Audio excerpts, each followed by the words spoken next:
नमस्कार दोस्तों, मैं हूं अशोक और अपने YouTube चैनल अशोक का हिंदुस्तानी पर आप लोगों का स्वागत करता हूं। हम पढ़ रहे हैं राजस्थान की वास्तुकला के बारे में और वास्तुकला पर मंदिर, महल और किलों के बारे में हमने 3 पार्ट पहले कंप्लीट कर लिए। ये नेक्स्ट चौथा पार्ट है और इसका प्रश्न है सुख महल जो बूंदी में है किस झील के किनारे स्थित है। मित्रों, यदि कोई क्वेश्चन है रिपीट हो जाए तो इसको इग्नोर करना या ऐसे सोचना कि हाँ ठीक है रिवीजन ही हो रहा है ना। बहुत ही कम यहाँ पर हो सकते हैं कुछ क्वेश्चन कि रिपीट हो सकते हैं 2-4, तो क्योंकि लगभग 500 क्वेश्चन है तो ये संभावना है। सुख महल बूंदी किस झील के किनारे स्थित है? यह है जय सागर या नवल सागर। जो सुख महल है बूंदी में वो कौन सी झील के किनारे है? जय सागर या नवल सागर झील के किनारे स्थित है। तो सुख महल बूंदी जय सागर झील या नवल सागर के किनारे स्थित है। और रुडयार्ड किपलिंग ने किम उपन्यास का कुछ भाग यहाँ लिखा था। आगे जूना महल डूंगरपुर का निर्माण किस शासक ने करवाया था जो अपनी बारीक भित्ति चित्रों के लिए प्रसिद्ध है? यह है महारावल गोपीनाथन। जूना महल डूंगरपुर में 14वीं शताब्दी में महारावल गोपीनाथ ने करवाया था। 7 मंजिलों और आंतरिक भित्ति चित्रों के लिए प्रसिद्ध है।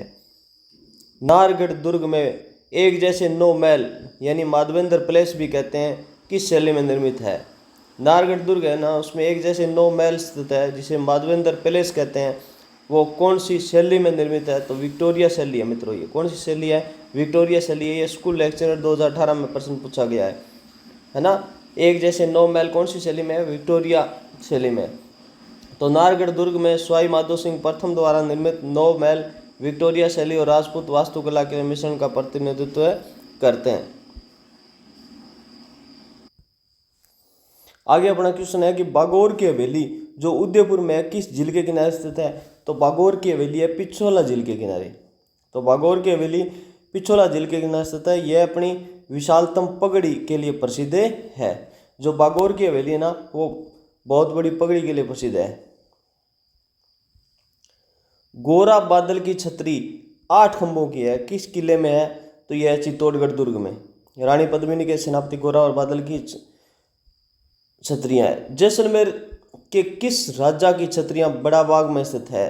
तो जैसलमेर महाराव जय सिंह द्वितीय से लेकर के अंतिम शासक की तक जो छतरियां है ना वो बड़ा बाग में है। ये मानो कि जैसलमेर के राजाओं का जो शमशान घाट है ना उसे क्या कहते हैं? बड़ा बाग कहते हैं। तो बड़ा बाग जैसलमेर के भाटी शासकों का शाही शमशान घाट है। यहाँ जय सिंह द्वितीय के बाद सभी शासकों की छतरियां है।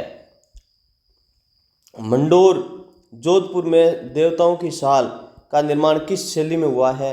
तो यह है महामारू या गुर्जर प्रतिहार शैली। मंडोर में 33 करोड़ देवी देवताओं की साल है जिसमें राठौड़ शासकों की छतरियां भी है। यह महामारू शैली की वास्तुकला को दर्शाती है। अचलगढ़ दुर्ग सिरोही में स्थित सावन भादो झीलें किसके द्वारा निर्मित है? यह राणा कुंभा के द्वारा निर्मित। अचलगढ़ दुर्ग है सिरोही में, सावन भादो झीलें है ना वो राणा कुंभा के द्वारा निर्मित है। अचलगढ़ दुर्ग का जीर्णोद्वार 1452 में राणा कुंभा ने करवाया था। इन्होंने ही किले में जलापूर्ति के लिए सावन भादो झीलें तालाब निर्मित करवाए थे। पुष्कर का वराह मंदिर किस चौहान शासक ने बनवाया था? तो अर्णोराज या अन्नाजी ने बनाया था। पुष्कर में स्थित वराह मंदिर है विष्णु के वराह अवतार को समर्पित है का निर्माण अर्णोराज ने 12वीं शताब्दी में करवाया था। आमेर दुर्ग में स्थित दीवाने खास जिसे शीश महल कहते हैं का निर्माण किसने करवाया था? ये मिर्जा राजा जयसिंह ने करवाया था। तो मिर्जा राजा जयसिंह ने दीवाने आम के पास ही विशेष लोगों के लिए दीवाने खास का निर्माण कराया था जिसका आंतरिक भाग शीश महल कहलाता है। बटनेर दुर्ग हनुमानगढ़ में स्थित कब्र किस शासक की है? तो शेरशाह सूरी की है। अभी बटनेर, ये स्कूल लेक्चर 2018 में देखो। बटनेर दुर्ग है ना हनुमानगढ़ में है। जो वहाँ पर कब्र है वो कौन से शासक की है? शेरशाह सूरी की। बटनेर दुर्ग में शेरशाह सूरी की कब्र स्थित है। यह दुर्ग राजस्थान का सबसे प्राचीन दुर्ग है। डिगबर्थपुर के महलों का निर्माण किस शैली में हुआ है? बंगाली और गुजराती शैली में मिश्रण रूप से हुआ है। डिग के महलों में छतों और छज्जों में बंगाली शैली और दरवाजों और जाली का मुगल शैली का मिश्रण दिखाता है। चित्तौड़गढ़ दुर्ग में स्थित कालिका माता का मंदिर मूल रूप से किस देवता को समर्पित था? सूर्य मंदिर है। तो चित्तौड़गढ़ का कालिका माता मंदिर मूल रूप से सूर्य मंदिर था, जिसे बाद में कालिका माता के मंदिर में परिवर्तित कर दिया गया। रामपुरिया की हवेलियाँ किस शहर में है? जो लाल पत्थर की बारीक नक्काशी के लिए विख्यात है, बीकानेर में है। तो रामपुरिया की हवेलियाँ कहाँ है? बीकानेर में है मित्रों। रामपुरिया की हवेलियाँ बीकानेर में है, जो लाल बलुआ पत्थर से निर्मित है। विश्व की सबसे बड़ी पगड़ी किस हवेली में रखी गई है? बिल्कुल, बागौर की हवेली उदयपुर में रखी गई है मित्रों। जयगढ़ दुर्ग जयपुर का निर्माण किस शासक ने करवाया था? जय सिंह द्वितीय ने करवाया था। जयगढ़ दुर्ग का निर्माण सवाई जय सिंह द्वितीय ने करवाया था। यहीं पर तोप निर्माण का कारखाना भी है। जगत शिरोमणि मंदिर आमेर किस देवी देवता की मूर्ति स्थापित है, जिसकी मीराबाई पूजा करती थी? ये राधा कृष्ण या कृष्ण की मूर्ति है। यह मंदिर रानी कनकावती ने अपने पुत्र जगत सिंह की याद में बनवाया था। इसमें स्थापित भगवान कृष्ण की मूर्ति वही है जिसकी पूजा मीराबाई करती थी। चौथ माता का मंदिर किस स्थान पर है? जहां कंजर जनजाति की कुल देवी का वास है। चौथ का बरवाड़ा सवाई माधोपुर में है। चौथ माता का मंदिर चौथ का बरवाड़ा सवाई माधोपुर में है। चौथ माता कंजर जनजाति की कुल देवी है, याद रखना, कंजर जनजाति की। मामा भाणजा की छतरियाँ कहाँ स्थित है? ये है मेहरानगढ़ दुर्ग जोधपुर में। मामा भाणजा की छतरी मेहरानगढ़ दुर्ग जोधपुर में है। वीर धन्ना व भीमा मामा और भाणजा की छतरी, याद रखना, वीर धन्ना और ये फर्स्ट ग्रेड में पूछा हुआ प्रश्न है 12 में। क्या? मामा भाणजा की छतरी मेहरानगढ़ जोधपुर में है। और ये कौन थे? ये थे धन्ना और भीमा। सांवलिया जी मंदिर चित्तौड़गढ़ किस देवता को समर्पित है? कृष्ण या सांवलिया सेठ को समर्पित है।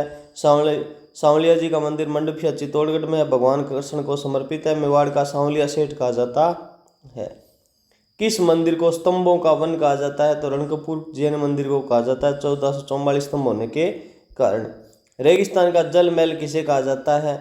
यानी वाटर प्लेस ऑफ डेजर्ट किसे कहा जाता है? तो बाटाड़ू का कुआं है बाड़मेर में, उसको रेगिस्तान का जल महल कहते हैं।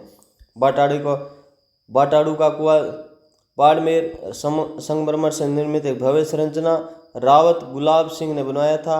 रेगिस्तान का जल महल कहते हैं।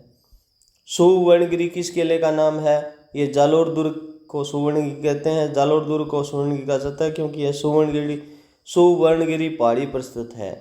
किराड़ू बाड़मेर के मंदिरों का निर्माण किस वंश के शासकों ने करवाया था? तो ये परमार वंश के शासकों ने करवाया था। किराड़ू के मंदिरों का निर्माण परमार वंश के शासकों ने करवाया था। गोपुरम शैली में बना हुआ राजस्थान का एकमात्र मंदिर कौन सा है? तो यह है जगदीश मंदिर उदयपुर।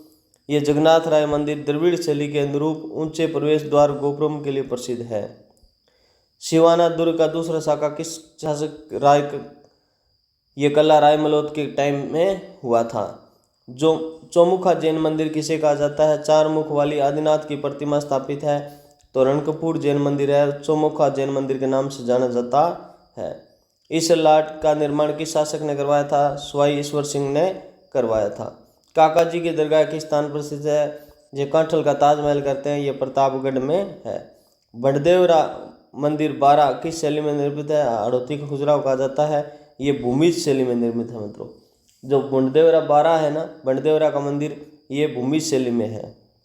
बंडदेवरा शिव मंदिर किशनगंज 12 भूमिज शैली में निर्मित है। चित्तौड़गढ़ दुर्ग में श्रृंगार चौरी क्या है? ये जैन मंदिर है, याद रखना। श्रृंगार चौरी क्या है? चित्तौड़गढ़ में दुर्ग में स्थित एक जैन मंदिर है जहां महाराणा कुंभा की बेटी का विवाह हुआ था।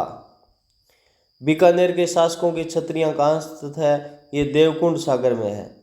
बीकानेर के शासकों की छतरियां कहाँ है? देवकुंड सागर बीकानेर के राठौड़ शासकों का शमशाई शमशान घाट था। बूंदी में स्थित चित्रशाला भित्ति चित्रों का स्वर्ग का निर्माण किसने करवाया था? राव उमेश सिंह ने करवाया था। सालिम सिंह की हवेली जैसलमेर का निर्माण किस नक्षत्र में होने के कारण प्रसिद्ध है? पुष्य नक्षत्र में। सालिम सिंह की हवेली जो जैसलमेर में है ना, वो कौन से नक्षत्र में है? पुष्य नक्षत्र में। सालिम सिंह की हवेली या मोती महल भी कहते हैं के बारे में कहा जाता है कि निर्माण पुष्य नक्षत्र में हुआ था। 2.5 दिन का झोंपड़ा में कितने मेहराब हैं? तो ये 7 मेहराब हैं, याद रखना मित्रों। ढाई दिन का झोंपड़ा में कुल 7 मेहराब है, जिन पर संस्कृत पाठशाला के विशेष नाटक हरे किले की पंक्तियां भी लिखी हुई है। बारडोली का शिव मंदिर किस नदी के किनारे स्थित है? ये बामनी नदी के किनारे स्थित है। बारडोली का शिव मंदिर पंचायतन शैली का प्राचीनतम मंदिर बामनी नदी के किनारे स्थित है। सांगानेर जयपुर में संगी जी के जैन मंदिर किस शैली में निर्मित है? ये नागर शैली में। मित्रों, सांगानेर के जैन मंदिर नागर शैली में बने हुए हैं। मेहरानगढ़ दुर्ग जोधपुर में स्थित फूल महल का निर्माण किस शासक ने करवाया था? महाराजा अभय सिंह ने करवाया था। फूल महल था ना, ये देखो रीट लेवल सेकंड में आया 2021 में। क्या फूल महल का निर्माण किसने करवाया था? मेहरानगढ़ दुर्ग में जो फूल महल है अभय सिंह ने करवाया था। मेहरानगढ़ दुर्ग में स्थित फूल महल का निर्माण महाराजा अभय सिंह ने करवाया था। लोहागढ़ दुर्ग का नाम लोहागढ़ क्यों पड़ा था? इसकी अवैध मिट्टी की दीवारों के कारण इसका लोहागढ़ नाम पड़ा था। लोहागढ़ तो अपने अवैध मिट्टी की मोटी दीवारों के कारण प्रसिद्ध है, जिन्हें भेजना बहुत मुश्किल था। आमेर के महलों को जलेब चौक से जोड़ने वाला प्रवेश द्वार कौन सा है? यह है गणेश पोल। जो आमेर के महलों को किससे जोड़ता है? जलेब से चौक से जोड़ता है, तो गणेश पोल जोड़ता है। गणेश पोल जिसका निर्माण मिर्जा राजा जयसिंह ने करवाया। आमेर दुर्ग का सबसे सुंदर महत्वपूर्ण प्रवेश द्वार जो जलेब चौक को महल के आंतरिक भागों से जोड़ता है। चित्तौड़गढ़ दुर्ग में विजय स्तंभ पर कुल कितनी सीढ़ियां हैं? 157 सीढ़ियां। मित्रों, विजय स्तंभ की 9 मंजिलों तक पहुंचने के लिए 157 सीढ़ियां हैं। कोटा में स्थित देवता जी की हवेली क्यों प्रसिद्ध है? भित्ति चित्रों की स्वर्गीय शोभा के लिए प्रसिद्ध है। जाली रानी का मालिया महल किस दुर्ग में स्थित है? कुंभलगढ़ दुर्ग में स्थित है। ये भी पहले पढ़ चुके हैं। मंडपिया चित्तौड़गढ़ मंदिर किस देवता को समर्पित है? लक्ष्मी नारायण या राम को समर्पित है। मातृकुंडिया में, जो राजस्थान का हरिद्वार भी कहते हैं, मुख्य रूप से लक्ष्मी नारायण मंदिर है। बाटाड़ू का कुआं का निर्माण किसने करवाया था? रावत गुलाब सिंह ने करवाया था। बाटाड़ू का कुआं रेगिस्तान का जल महल, रावत गुलाब सिंह ने इसका निर्माण करवाया था। तो जयपुर के किस महल में दीवाने आम दीवाने खास दोनों स्थित है? ये सिटी पैलेस या चंद्र महल में। किस महल में? तो दीवाने आम और दीवाने खास स्थित है, ये सिटी पैलेस या चंद्र महल में। सिटी पैलेस जयपुर के औपचारिक राजकीय निजी सभाओं के दीवाने और दीवाने खास दोनों मौजूद हैं। कैला देवी मंदिर के सामने बोहरा भक्त की छतरी क्यों प्रसिद्ध है? यहाँ झाड़ फूंक से बीमारियों का इलाज होता है। अलवर में स्थित विनय विलास महल सिटी पैलेस किस शासक ने बनवाया था? ये महाराजा विनय सिंह ने बनवाया था। तो अलवर का सिटी पैलेस विनय विलास महल महाराजा विनय सिंह ने बनवाया था। नवलखा दरवाजा रणथंभौर से प्रवेश करने पर सामने कौन सा महल दिखाई देता है? आमेर महल दिखाई देता है। ये देखो पटवार 2016 में ये भी प्रश्न पूछ लिया गया। क्या कि नवलखा दरवाजा रणथंभौर में प्रवेश करने पर सामने जो महल दिखाई देता है वो कौन सा है? आमेर महल है। इस प्रकार मित्रों, यह पार्ट भी हम यहीं पर समाप्त करते हैं। आगे के जो क्वेश्चन है वो नेक्स्ट पार्ट में पढ़ेंगे। मित्रों, आप चैनल को लाइक करो, सब्सक्राइब जरूर कर लो और अपने दोस्तों के साथ शेयर करो। 2-4 दोस्तों के साथ फेसबुक पर, व्हाट्सएप ग्रुप पर प्लीज़ मित्रों ज़रूर मेरे लिए इतना ज़रूर करो। ओके, थैंक यू दोस्तों।